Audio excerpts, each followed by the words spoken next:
Got some North Korean barbecue. This shit is popping, dude. There, they just call it barbecue, but if you want to get the best Korean barbecue, you're gonna have to fucking risk it. You know what I mean? Subscribe to our YouTube if you're not. Please, please, please. It's very good. It's the best kept secret on YouTube. Yeah, it is. It's definitely a secret right now. Yeah. Let's expose it. Let's go. Tell a friend. You're a good whistler. I was a competitive whistler as a kid. Oh, really? I still get residual checks from my whistle gigs. Nice. So I didn't know if this was true, but I heard that was you in the Guns N' Roses song "Patience." Mm-hmm. Nice. Yep. I also did. I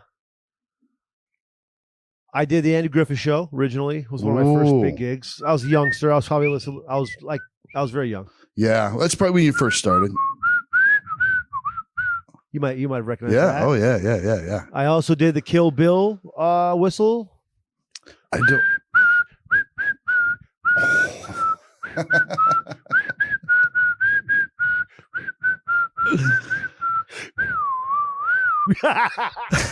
Okay. It's been a while. I apologize. It's been a while. What's up, Todd McComas? Not much, buddy. Just getting over this cold or whatever in the fuck it is.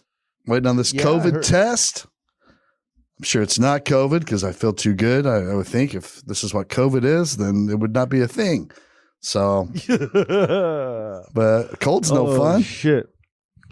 Yeah, I'm glad you're feeling better. Glad your test came back negative. Well, I don't know if it has or not. Hopefully. Well. Hopefully by the time they listen to this. Yeah. That's me putting out there that it already has been, that you're good to go. I appreciate that. Appreciate that. It's the least I could do. You know how I am. You know what I mean? I'm in or Vermont, it's a jinx. It'll be funny if I do get it, and then we have this out saying I don't. That'll be funny. No, that's a wild one, because then that would put me in a... Well, we're just going to go and say no. I would be... I think I'd be in a lot of trouble. No, you're just being optimistic. I appreciate that. Yeah, we're always going to be optimistic. I'm sipping a little whiskey. I'm up here in Stratton, Vermont. Sun Bowl. You're at my girls. Like you're it's skiing. It's a ski weekend, right? Or week? Yes. Yes. I don't really. I mean, I'm in charge of building fires. I cook a lot. I get in the hot tub. I drink cocktails. Nice. We go into town on this cool ass little village, and we drink overpriced cocktails. And we pay for overpriced sushi and salmon. But it's so deliciously, wonderfully put. I mean, all the restaurants are great. I mean, the food is good. The little bars are fun. Like, I wish I can come down here one time when it was popping off and we can get in there and just get loose. They got some cool bars here. Oh, I bet. Fucking ski town. Yeah, the house is great. It's my girl's brother. He's my exact age. I'm like 4 months older than him. He's a snowboarder. He teaches his little daughter is skiing. His wife. Me and Terry, we ain't fucking around on the slopes. Yeah, I don't blame you. I don't think I'm a slopes guy. I've tried, not great at it. Yeah, I would get hurt now, I'm sure. Yeah, you know what I did? I mean, like I said before, I banged my shoulder and I was almost down for fucking 3 weeks, dude. Yeah. And, I'm thinking I'll go down the big hill. Not a big deal. I'm on the way down thinking if I have to fall, I just fall backwards. That's nice when you feel like you have the choice of what you're going to do. Mm-hmm. Now, would they make fun of me first? Would they make fun of me if I got the big disc sled out and I just sat on it and I went down on that? All the way? Yeah. I would think that, the speed you would pick up, they might not even allow those. You might, at the bottom of the hill, still launch off over the parking lot. Lot 2, we all know about Lot 2. Mm-hmm. You know. But, that would be a rocket ship to, you might take off out of the atmosphere and be in space. Huh. Maybe I would jump the lodge at the end, just right over top of it and bail out as I near the balcony and just fucking land on the patio balcony. Be like, what's up, motherfuckers? Where's my cider? Where's my hot cider? What a glorious entrance that would be to the whatever they call the ski lodge spot bar, because there's the bar at the end of the hill. Mm-hmm. It's up on the second floor overlooking, it's all messed up because of COVID, but you can't sit at the bar. But yeah, I've been here several times with my lady, and we've been up in that bar when it was packed as fuck, just popping off up there and overlooking the bottom of this, where everybody comes down off the lift or whatever. And they see me coming on my like disc sled. Yeah. I just fucking let it go and then boom, right out of the table.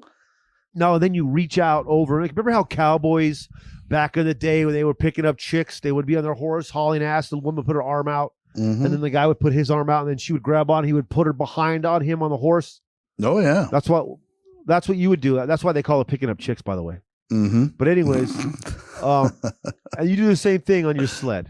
Nice, fitting bits in. The kid's throwing bits in. I would need some girl to fucking reach out and grab me, like to bring me to rest. If I could find a nice anchor, honey, a nice anchor, a nice. You like really a just bend your knees, woman. Get low, get low, and just grab you off of 2 G's of force, and grab you out of the sky from your launch off the ski mountain, and then just drag you right into the club, bro. Now, I don't know if it's still the case today, but going to ski resorts used to be like the best way to meet stunt women. Like the slopes were filled with stunt women who would play in James Bond movies, like the extras, the ones that would go down the slope and they would have the machine gun. Well, like those stunt women used to be all over the ski slopes back in the 80s. I don't know if that's still the case. I guess they were out. I mean, they're out there pulling stunts, dude. I think it's mostly CGI'd now, so you don't really need. I think the stunt woman is lost. You think so? You think that? Well, I mean, you think it's at least scaled back for sure, right? Yeah, like they might do a little hip toss or something, jump action when the camera angles from like the back, But there's no more going down an entire side of a mountain with a fake machine gun stunt woman. That sucks, dude. Like jumping out of a chopper on the snowboard, hitting it, that fresh powder, and then just getting after it, after your subject that you're hunting down. Oh, yeah. Yeah. That's the good old days, man. What's the good old days? What's the ski competition where there's cross-country skiing, and then they got to stop, and it's like precision shooting with the rifle? What's that called? There's something else wrapped up into it's just it too. A ski and shoot, bro. It's a Seinfeld bit. He used to say that. You just ski and shoot. I forgot what he. Yeah, but no, they do cross country. They roll up to the spot, pull their rifle out, start blasting, put it back on their back, get on their skis and go. Dude. And double agent hobby stuff. Like special ops double agent hobbies. That those guys on their time off do. Though that sport, there's no way it was not created for female female assassins during the Cold War. I mean, it's the whole reason they started it. Do you know how many putting down miles on those skis and not missing on the sniper rifle? So many people were assassinated by women on skis that was never reported because it was pre-internet. We would never hear about it, but it was happening like crazy. Well, from what I understand, it was happening left and right, I believe the source said. Yeah, left and right. Yes. I mean, there's just, covering all angles. Yeah. I mean, there was just dudes all the time just sitting out enjoying, a cocktail, just like you, off some balcony bar at a ski resort. And then all of a sudden, his head explodes. And there's nothing but hot women out on the slopes, like a sea of them. So it's like, well, which one did it? I don't know. She already hit her rifle in the snow. Yeah, which one of these little bunnies did it? What do they call them? Winter bunnies or something? They call them snow bunnies. Yeah. Which one of these snow bunnies just clapped my homie? And then guess what? They just roll right on out of there. And you know what? You know that 98% of the people that do that sport, they are CIA agents? 98. That's a real fact. It is a real fact. And also it's a fact that no one has ever used the quote, which one of these snow bunnies just clapped my homie before. I'm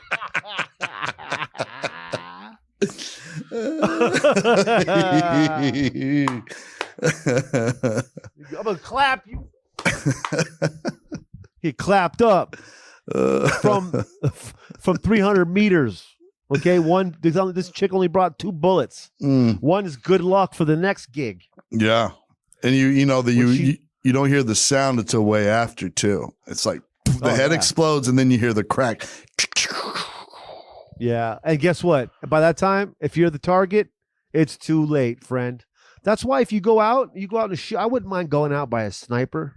You know, it's like, hey, it was a good run, dude. Mm-hmm. I probably could be like this, and then you're out. I'm going to be mid-laugh. I always felt a little bit bad though, in the war movies for the guy who, you know, he's like, okay, go. And he just got stood up and got half a stride in and then, and he's down.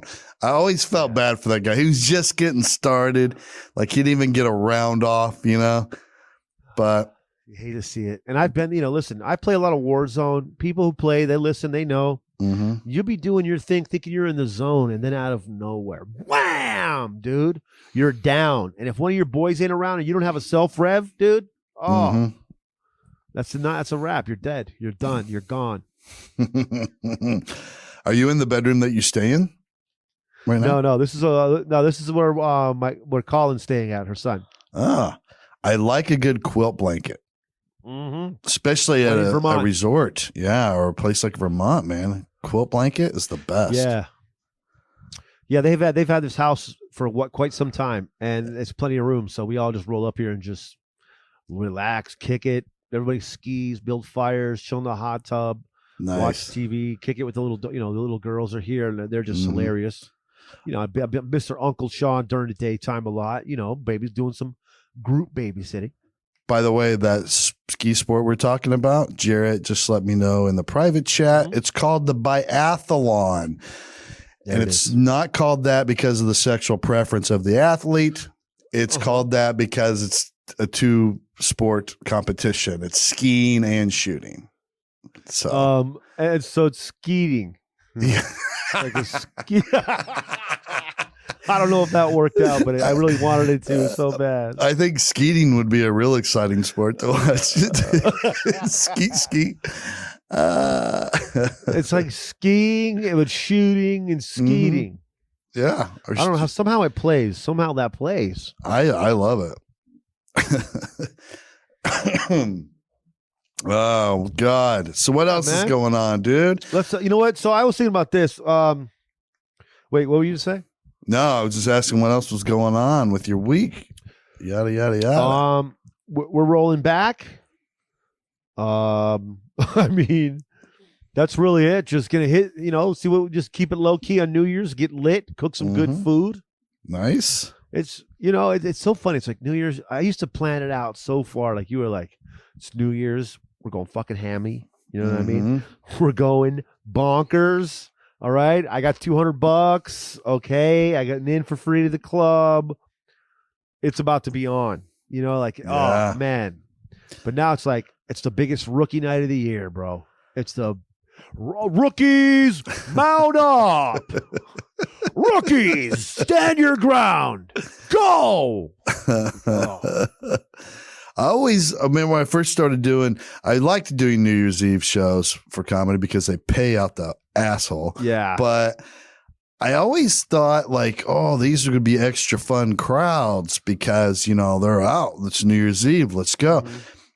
Complete opposite. I always found like this was a crowd of people that wanted to come eat dinner, watch a show, and get home before things get crazy. So they were actually like real reserved. And I'm like, wow, this makes no sense. Like, yeah. I thought it's New Year's Eve. Where's the party people? But that's not usually what draws at the comedy club. So, no. but I didn't mind it because then you could party with the staff New Year's Eve style afterward. Yeah. I've definitely been in like one of the very first times I had a job. I was working I didn't have a job the very first time. I mean, like where I was celebrating New Year's Eve and everybody was we were getting lit at work. I was a waiter. When I was a waiter at the Tempe Improv.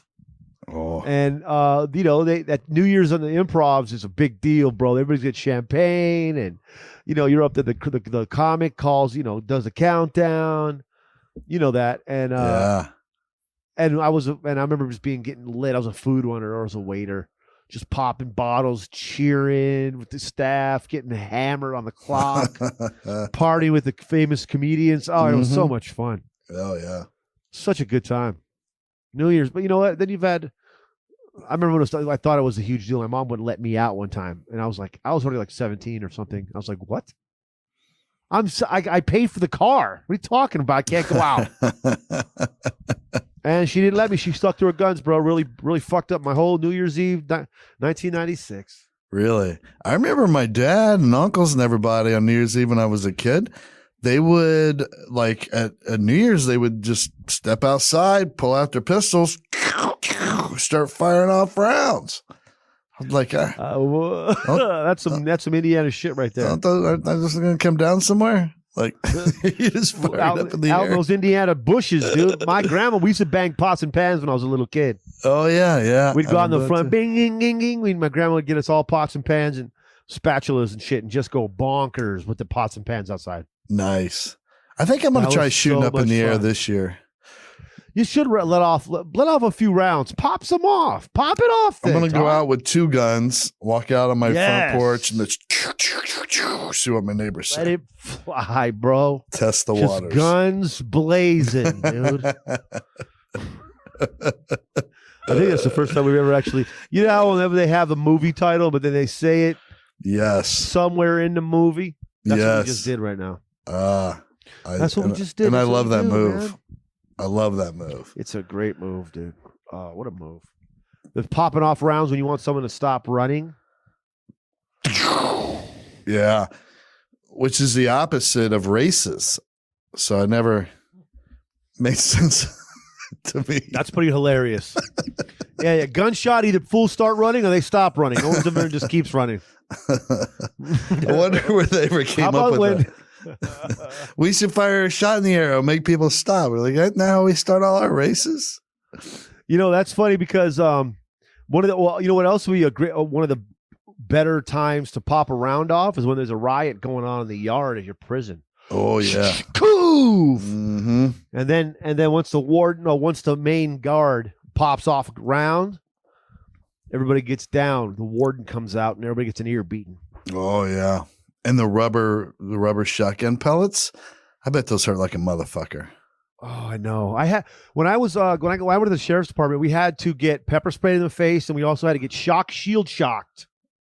Oh, because I forgot your shields had stun guns like on them, right? On the front, there was it was like a stun gun, but there was like 5 of them on the front of that, Oh. And so it had the things like this. So if there was a riot, you and 2 homies with the shock shields roll in first. Wow. You guys are the entry team. And you're rolling through, just shocking fools to the ground until they submit. Fuck, I want a shock shield so bad. That's the baddest ass thing ever. Because we never had those. That was like a jail and prison thing. I forgot all about those existing. No, the shock shield that's the jail go-to right there. That's our best move. I mean, they don't do tear gas and shit like that. They go they're getting shackles, bro. We're rolling in with the shock shields. Wow. It's go time, home. Those CERT teams in the jails and prisons, pretty fucking badass. Is that what they call them? Like cell extraction response teams or something like that?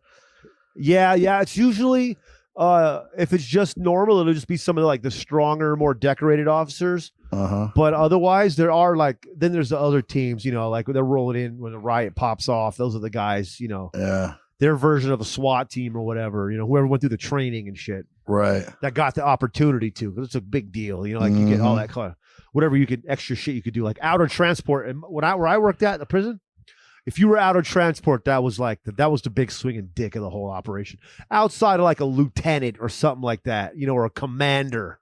So you would take prisoners to other counties and shit if they had court, or transfer them to another facility. Like you were out with them in the public. Yeah, you crossed outside into the jail, so they got to have guns. No one else had guns except for outer transport. Yeah, and then they'd have all the extra shackles and shit. They come rolling through. It's fucking outer transport, and then they get them up and then they'd take they'd get the prisoners that come in. Smith, Ortiz, and Johnson.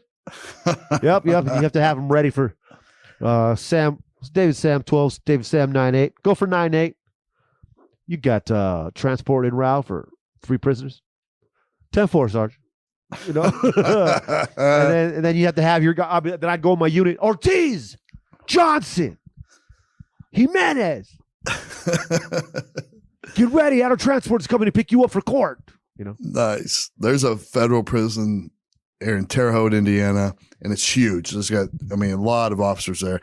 And I do a comedy show for them every year. They have their own, like their union or whatever has its own fucking lodge. Like they bought this property and they built this nice ass lodge on it. And then everybody has a camper that they have there on the property. There's like 3 fishing ponds. It's badass. And it's only for them and their families, nobody else. That's awesome. And so I go there every year and do this comedy show in the lodge for them.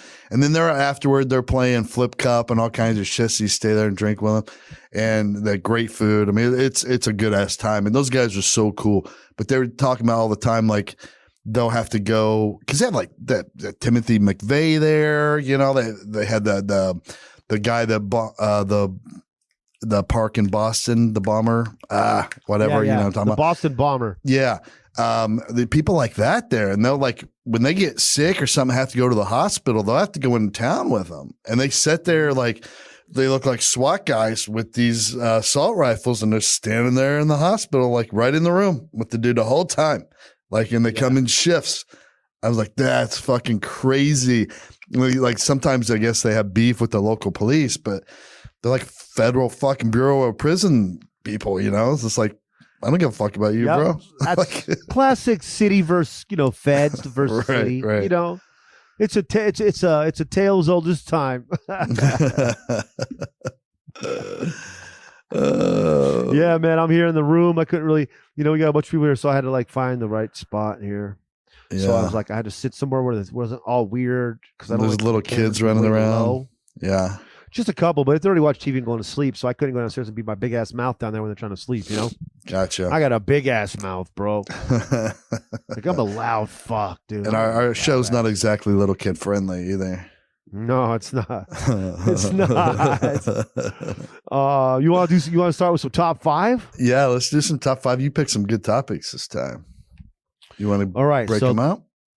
Yeah. The first top 5 is top 5 cities to drop casually in conversation that you just came back from. Oh, yes. So top 5 cities that you dropped casually in a conversation where you just came back from. So I'll let you kick it off, Todd. What's one of the top 5 cities?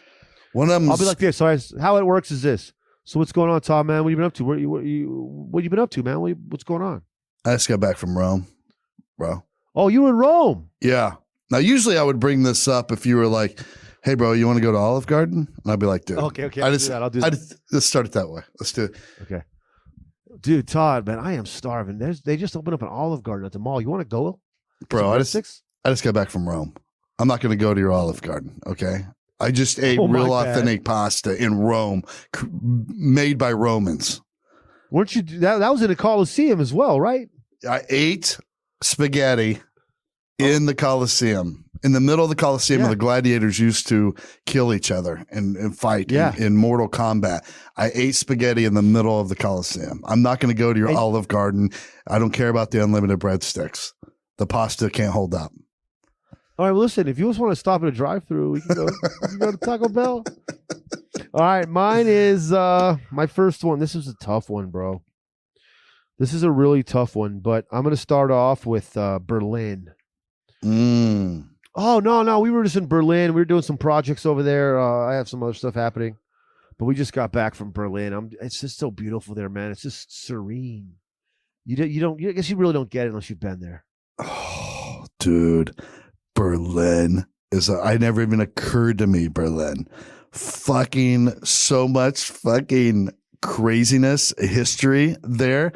You'd be like, bro, that'd be like me saying, hey, bro, you want to you want to go to like you want to go to this part of Indianapolis here? They got these really cool buildings, kind of these old buildings over here, off by the museum and shit. And you'd be like, yeah, don't talk to me about old buildings, bro. Come on, man. Just got back from Berlin. I just went to Berlin. I just came back. Guess what we stayed at? I stayed at an Airbnb that was literally on the border where the wall used to be, friend. So let's just relax with your old buildings in Indiana, okay? Jesus Christ. You guys have any coffee shops around here?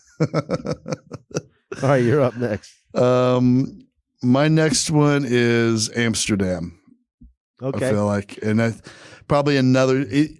Anytime anybody has told me, yeah, I'm like, what have you been up to? I just got back from Amsterdam. I'm like, you are so fucking cool. Like, it instantly raises your status with me. Like, that to me is a bucket list vacation spot that 99% of us never knock out on our bucket list.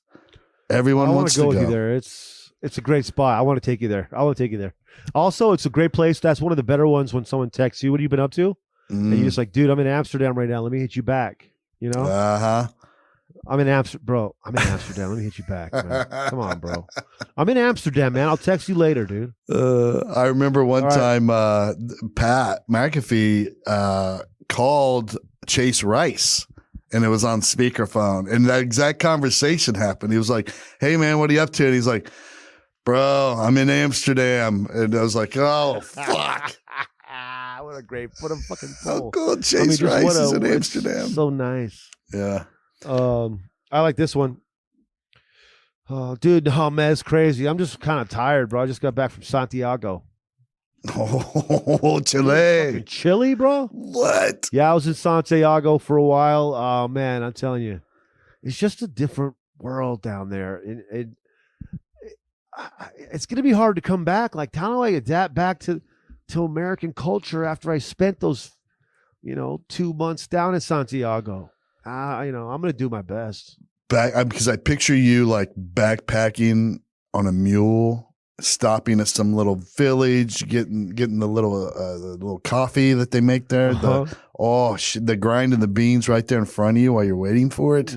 Jesus, come on. Rolling cigars and shit. Just rolling down on a donkey.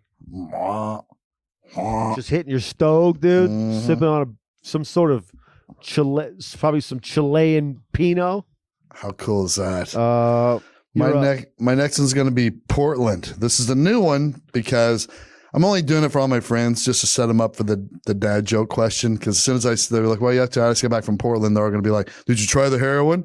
Like that's the new dad joke. So it's just all for the setup.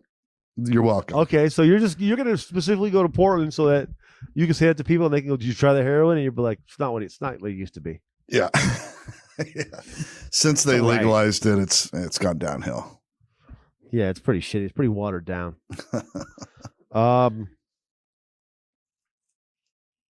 Zurich. We just got back from Zurich. Oh, it's nice over there, man. That's where I do most of my banking. So I was just there for a while. Took the family. And, I had a couple of acquisitions, a couple of mergers to handle. But then we just really relaxed as a family, and just laid up in my little spot there in Zurich. Nice. My next one is going to be Nagasaki. Nagasaki. I feel like I'll break that out whenever like someone's, thinking that a city here's falling on hard times. They're like, dude, what's going on in Flint, Michigan's a real bummer right now. And I'll be like, bro, I just got back from Nagasaki. You want to talk about a city that's been through some shit? We dropped an atomic bomb on them. It still smells like it.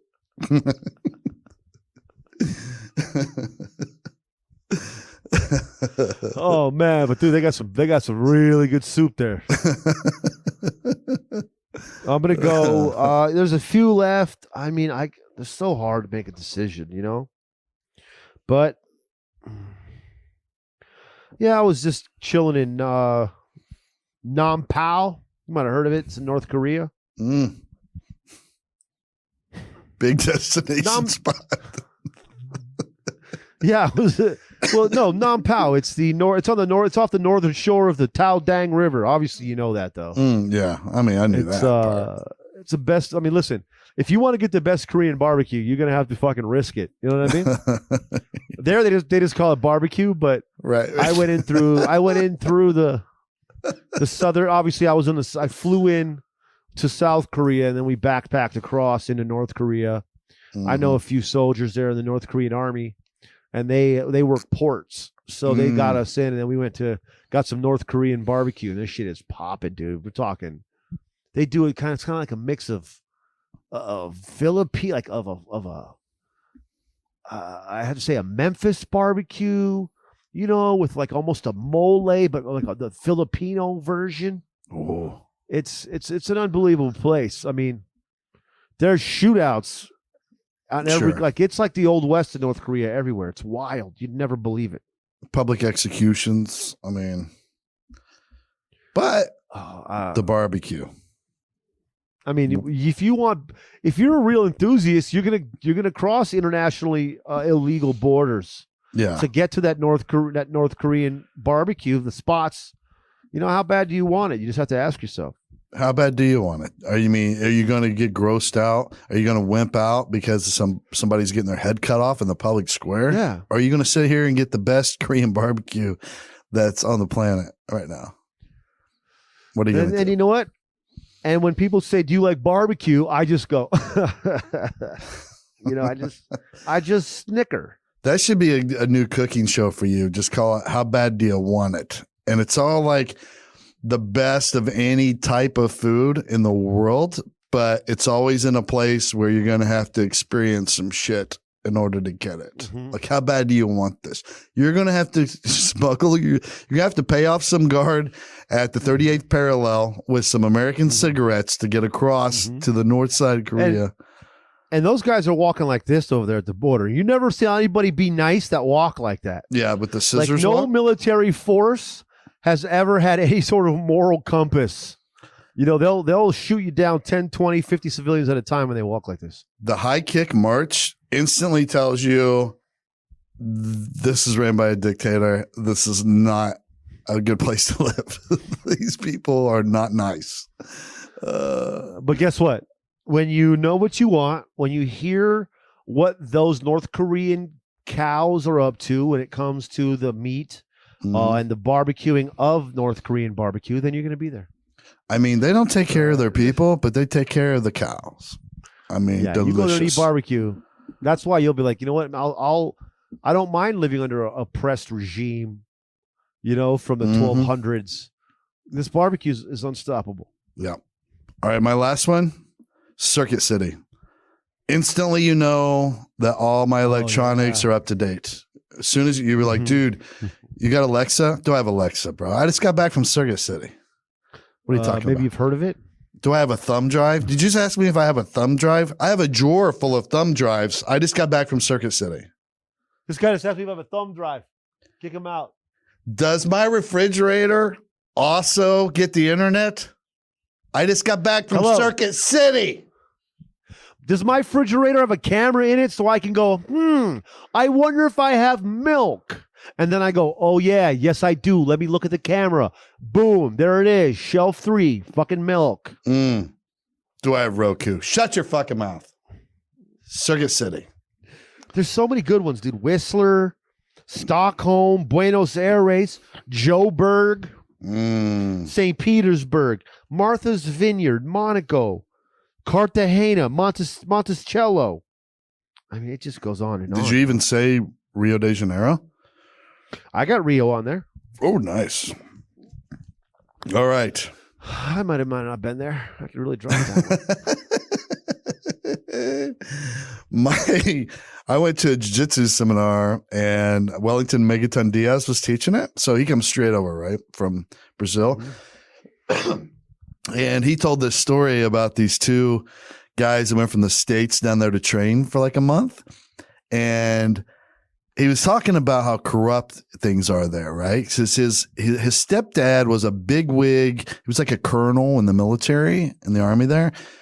But the police and military, federal police and the military don't get along. Like it's two very different things. And the police are so corrupt there. He's like, they'll just approach you on the side of the street and just start smacking you down. And you have to give them $25 or you go to jail, right? So it's like it happens all the time. So one time, and he's Wellington Diaz, like fucking world judo champion. He's badass fucking jiu-jitsu champion. Like he's a bad little dude. And they smacked him around one time and he broke a dude's elbow. snapped it. This cop, a federal cop, gets put, and he was like, yeah, I'm probably going to prison the rest of my life. Or they're going to kill me in here, like to that point, right? And then I guess his stepdad came in, pulled some kind of army trump card on there, got him out. He never heard anything more about it. But he was just trying to explain to us how corrupt it is. And then he said, so these two guys were at the table. They were helping him instruct. And they said, yeah, we went over there and we'd never been before, but we go there to train for like 30, 45 days. As soon as we get off the plane, we catch a cab and we're going to go to our hotel, and we asked the cab driver if he can get us some weed. He's like, oh yeah, I can get you some weed. Next thing you know, they're just driving forever, and they go to this real remote spot, like off the side of this mountain up on like a cliff area, and they parks, and there's two cop cars there, and they're like, oh fuck, we're going to get arrested, fucking. So these cops get them out of the car, hold them at gunpoint, like guns to their head, and ask them how much money they have, or they're going to kill them. And they just, every dime they came with, bro, like one had like $3,000 on him. The other was like $5,000 or something. Give these cops the money and they leave. So obviously like the cab driver had communicated to his cops, oh, I got some fresh ones here straight from the States. Dumbass is asking for weed. So Wellington Diaz looks at it. He said, we finally get back to the dojo there, and we get there, and Wellington's there, and we're like, dude, we just got fucking robbed in the mountains by these cops. They were going to kill us. They took all our money or whatever. And he goes, how much money did you give them? And they told him. He was like, all you had to do is give him $25. He's like, that's all. Every time it's $25. He's like, why didn't you call me before you came here? I would have told you. If that happens, just give him $25. That's all they ever want. You dummy. So I guess like at least then you just had to take your little bribe roll with you and just keep it in a separate pocket. Just $25. Oh. Here you go. That's crazy. Horrible. I mean, I remember getting pulled over in Mexico. I was driving around down there during high school and shit. We drive down to a party. You get pulled over, you have to hit them with the 25, 40, $50, Yeah. It's just part of it. You had to bust it out, dude. Hand it over, kid. All right. The next top five. All right. Next top five is great one you came up with too. Top 5 things you miss about being a kid. Oh, love it. You want to go first? Yeah, I'll go first. I would have to say running to the hose to get some water in the summer. Oh, what a move. Drinking from the hose? Why is the water so much more cold coming from the hose? And it's just delicious, dude. I don't know anybody ever just from my generation ever grew up and just sold hose water in a fucking bottle, bro. Sell hose water, man. That shit was so good. They should have that at restaurants. That should be a feature in your restaurant. Just a hose that comes from the ceiling above your table. And then you just, it's got a little thing. You pull that thing off the end. The green, give me the green hose water, bro. Damn, that's good. Good one. All right. Bottles. Give me the hose. Go ahead. I'm going to go with the lunchbox.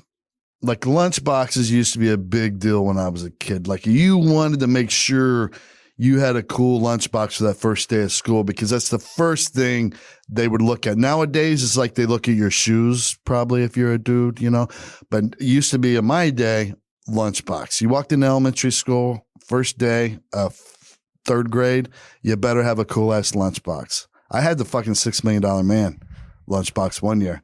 And people were like, what? Flex City, I didn't even know those came out yet. And I was like, fuck yeah, they're out. Are you kidding me? I could hear that noise, that noise always in the back of my head, bro. When he would start running fast.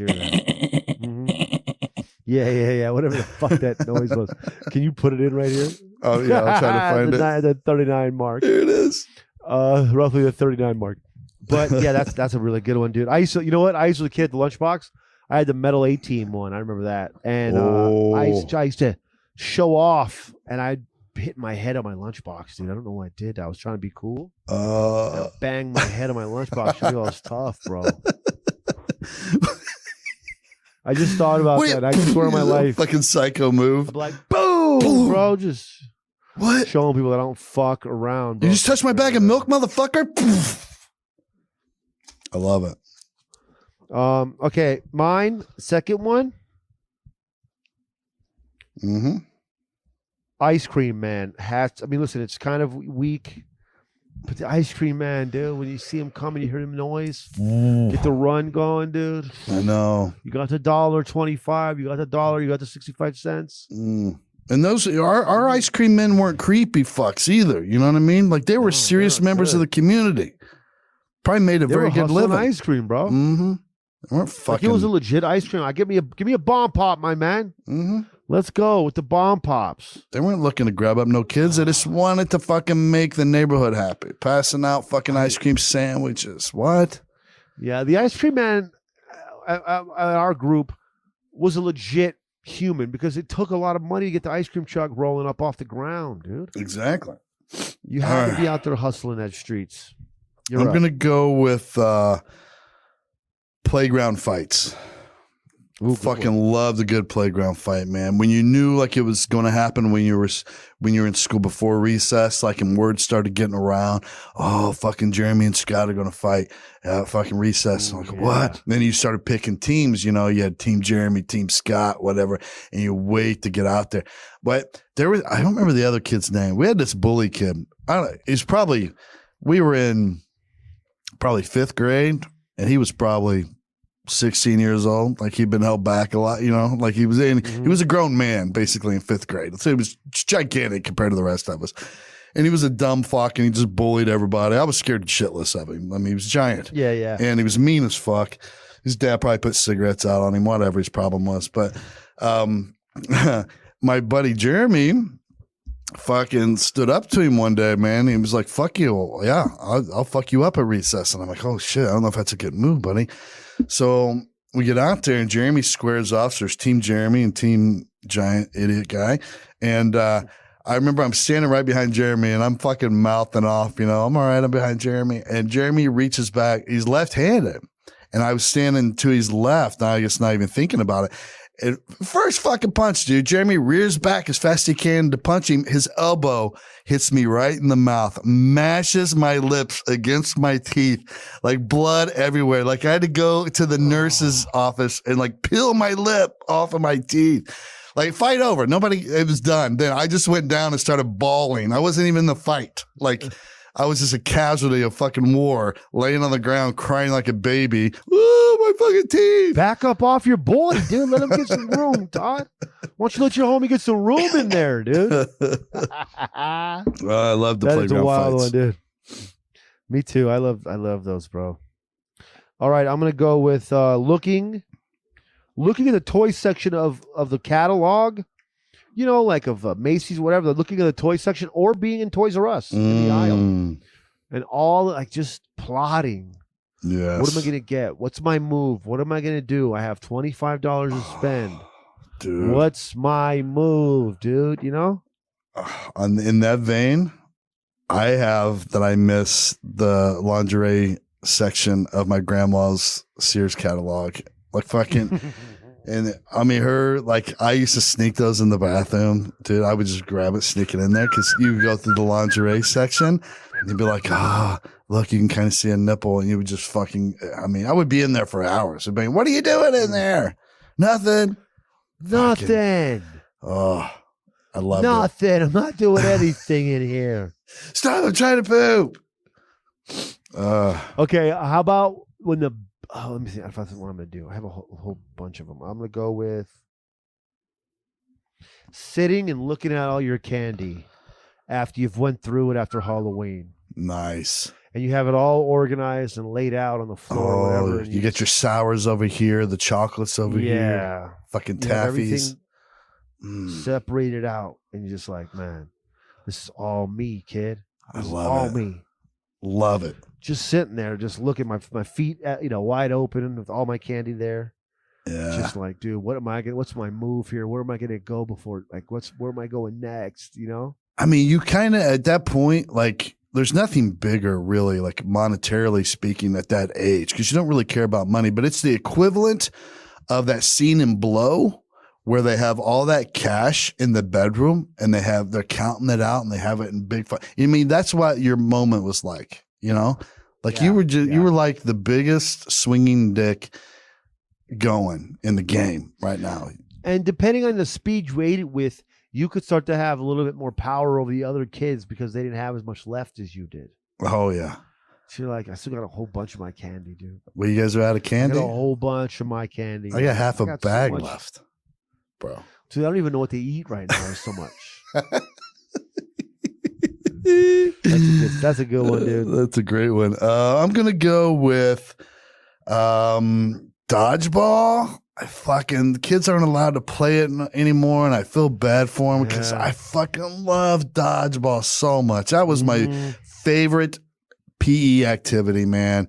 I loved like getting real close to the line, and you don't have a ball. The dude's got a ball, and you'd be like, "What? All right, let's go. Here it is." And you fucking duck real fast. You just drop. You just collapse to the ground, and he fucking throws right over you. Like that. There's no better G move other than if you're that close and you're like, "Come on," and he throws it and you catch it, and you're like only 3 feet away.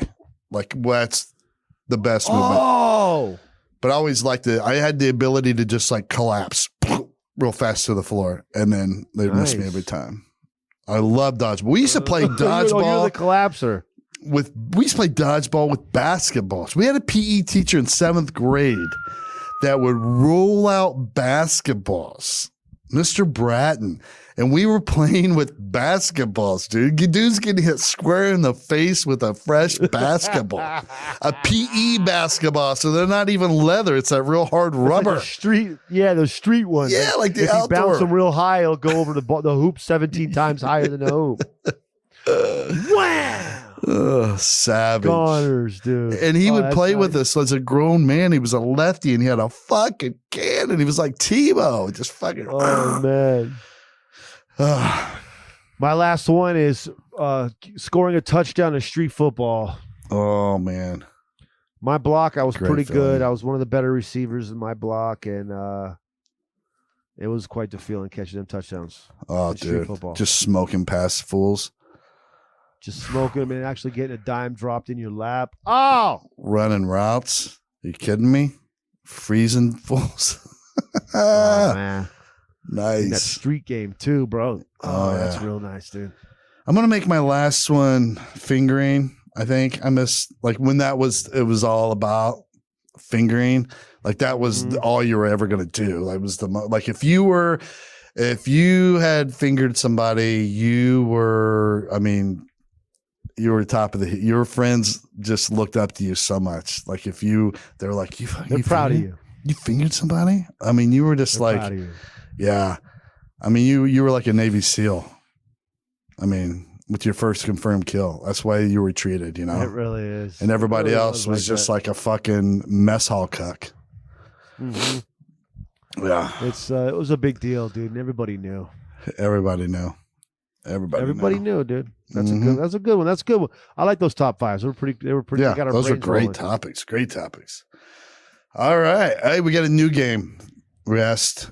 Oh yeah, let's hear it. Let's do it. To participate in. This game is called Noun Town.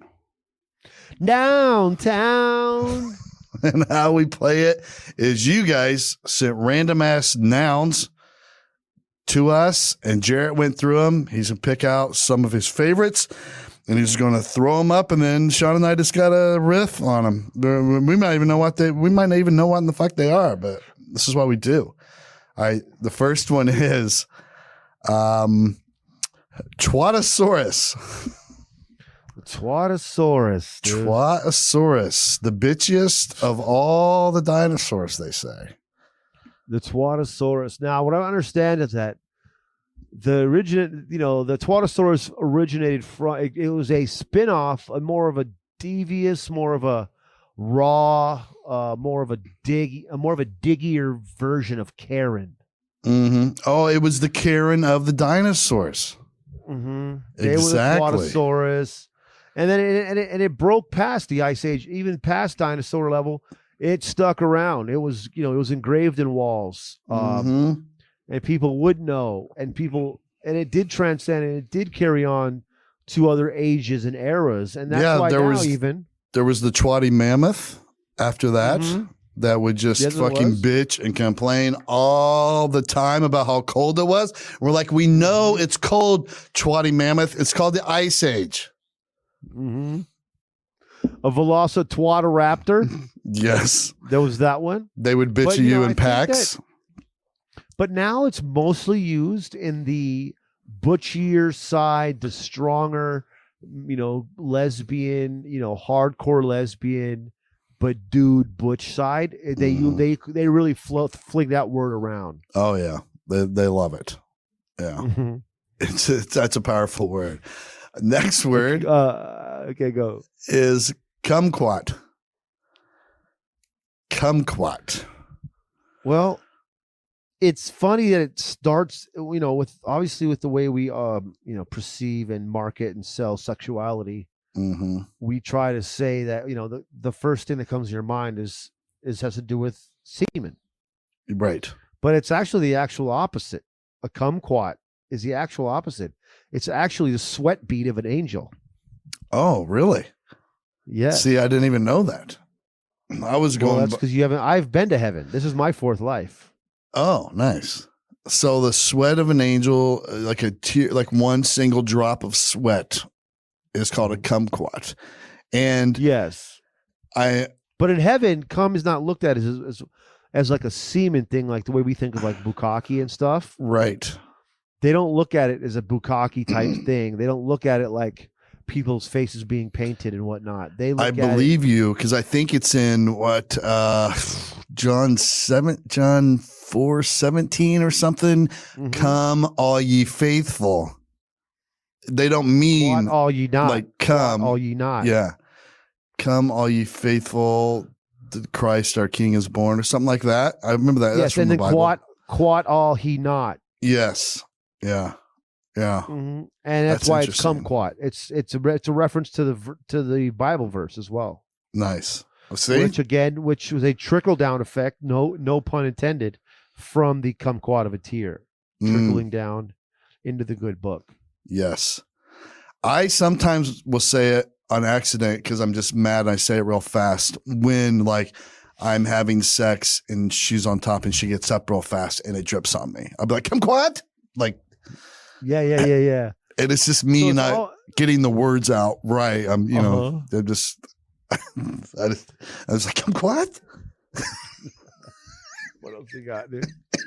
What else? We're gonna put a time limit on these things, like a minute or something. Oh yeah, we should. We need a dinger. I'll get it. We'll jazz it up. Jizz bucket, boy. There's a raw. All right, come on. We gotta give us something else. Let's go from non-cum to Pancake Joe. That's a good one. Pancake Joe. I don't know if you know this or not. Go ahead. Pancake Joe was one of the lesser known and least successful train robbers from back in like the Jesse and Frank James era. And the reason is because he got the name Pancake Joe because he had a really flat ass. He had like almost no ass. It was flat. So they would call him Pancake Joe. And the reason he wasn't successful at train robberies is because he would always bounce off his horse because his ass was so flat, it wouldn't like seat in the saddle. So he was just always bouncing like this on top of the horse. And eventually he would fall off and never even make it to the damn train to even help with the robbery. I mean, the James brothers kicked him out immediately, tried to go independent. It was just it's a sad story. Well, from what I also understand is that he was one of the first people to invent when you ride with both feet on the same side of the horse, like they now do in pageants. Like when a woman is up for Miss Cherokee County or something in South Carolina, and then she rides on the side of the horse like a good lady. Side saddle, like a little side saddle, and that also is from a Pancake Joe, which also he was known for. He had a gluten allergy, so whenever he would come into town to eat breakfast, they all made fun of him. It's fucking Pancake. He's the only guy that had a gluten allergy in the 1800s. Oh, yeah. Like make a new batch of fucking batter with no gluten in it. Pancake Joe's here. Yep. Fucking Pancake Joe. Fun fact. And the last one is Waffle House bathroom. Boy, I mean, a lot of shit goes down in a Waffle House bathroom. Squat stance, kid. That's the 2 words you're thinking. You're probably just going to want to go. Listen, I'm not even sure. The last 6 times I was at a Waffle House, I just pissed in the parking lot. It's safer. It's safer. I mean, listen, hygienically, actually, personally, like as far as actual safety, so you won't get jumped in any manner. Mm-hmm. You know, you can still get jumped in the parking lot, but they go at people in the Waffle House bathroom. There's 2 stalls in there to set you up. Oh yeah. Oh, absolutely. I would never, like the Waffle House bathroom is where 90% of all Waffle House waitresses get pregnant. I mean, it's an open concept restaurant, right? So the only place they have to get nailed by the line cooks is in the bathroom. So that's why the condom machine is right there on your way before you get to that hallway. And I don't know if you know this, but if you take an actual waffle and slap it on the lower back of the pregnant waitress, when you want to test out if they're pregnant or not, then you pour the syrup over the waffle, and then if the syrup goes into the ass crack, then she's pregnant. But if it breaks left or right, then she's not. I'd heard that. That's how you know if it's going to be a boy or a girl, you know. Okay, well that was fun. That was Noun Town, everybody. I like that game. We should just do full 80s radio, dude. I mean, let's just be a full 80s radio station. We should. Let's do some research. I am so uncomfortable sitting on this floor, and I've been moving around twice as much as I normally do. Our editor Jeff, the homie, is going to have a fun one with this one. He is. He's a trooper, though, man. He's a trooper. All right, well we're almost done. Let's close out on some high notes. You want to?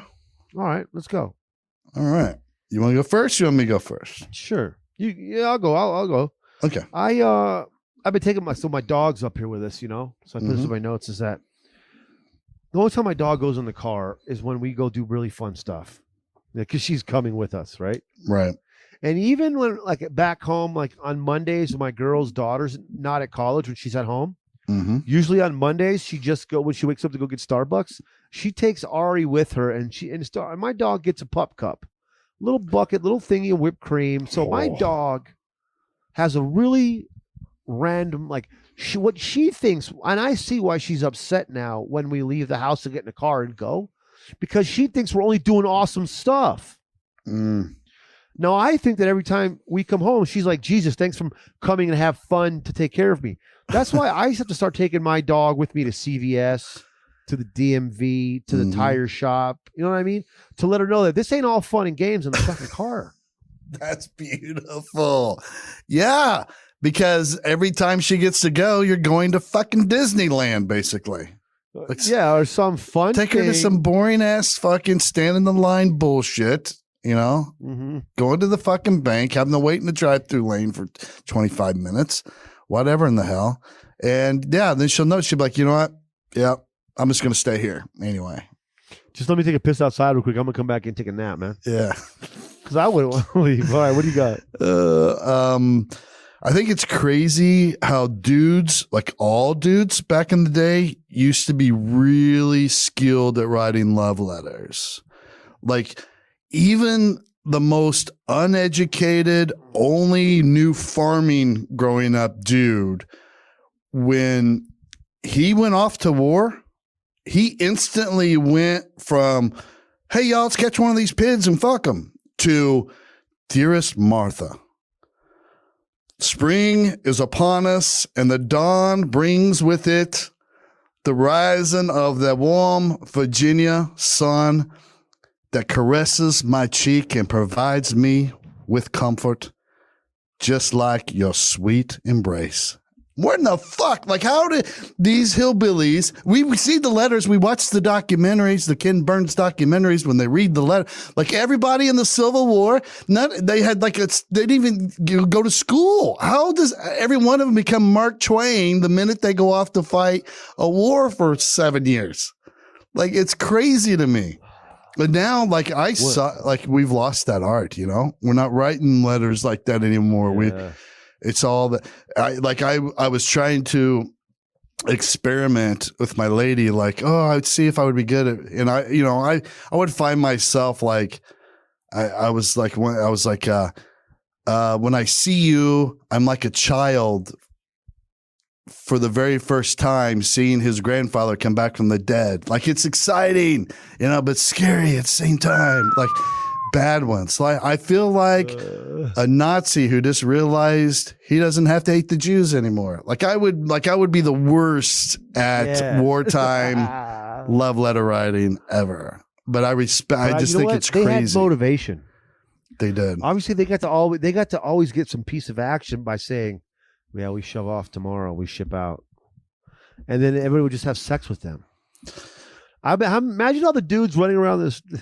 Writing poems, writing letters, and fucking pretending like they shoved off, and they never shoved off. They just shoved off uptown or downtown. And then they just played that same fucking story 6 nights a week, dude. Dude, you had to be gifted at that, because, if she was going to wait 7 years and not fuck anybody else, you had to give some juicy ass letters. I used to write poems to my little junior high girlfriends, and I would draw a rose very lightly in the back of the paper, and then write the poem over it. Gee, move! What? That's a mic drop. God, and a panty drop. Fuck. I'm still a virgin. But luckily, the girl I wrote poems to that I dated for 2 years in junior high, when I moved to Arizona, she started fucking my best friend. 2 months later, and that's harsh. That's a harsh lesson in reality. Jesus, he was better love letters, bro. You should have, when you went away, you should have sent the dearest Martha letters. And he would tell me, because my best friend lost his virginity for me. He'd tell me what it was like, and he's like, "Yeah, it's like fucking him in the mouth." I'm like, "Yeah, that's my girlfriend for 2 years. Thanks, man." I was like, I said, "What blowjob?" He's like, "It's just like fucking in the mouth." I'm just like, "Oh man, that's my girl, bro. That you just took her from me, bro. My 8th grade ass, man." Oh, Jesus, it's ruthless, ruthless. They have a kid together to this day. Do they? Well, at least hilarious. I love it. It's so funny. That could have been me, bro. Thanks. Dodged the bullet. Probably that kid's probably nothing but trouble. You know what I'm saying? Probably in juvie right now. No, it's probably a good kid. Probably. He's a piece of shit, but he's a nice kid. But nice. He has some problems. Well, this has been fun, man. I'll let you get back to the ski lodge vacation. Buddy, can I get back on the slopes? Can you stop bugging me? Let me get back on the slopes, McComas. Just watch out for hot snipers. That's all I'm saying. I appreciate you, homie. Appreciate you, man. Tell the lady hello, the whole family. Love you. Hey guys, go get on our Patreon and tell your friends to follow us, please. We want more followers. We're pumping out content. Yep, we're at it. We're working hard. Don't bitch at us. We're just, it's our job to promote the shit, because we got to get them to certain levels before we can do certain things with our accounts that we want to do to make everything better. What are swipe ups on the page? Go follow us on Instagram, please. Yep. Visit us on Patreon. Check out the merch store. We got some new stuff coming. Love you. All right, Todd. We're out. Love you, buddy.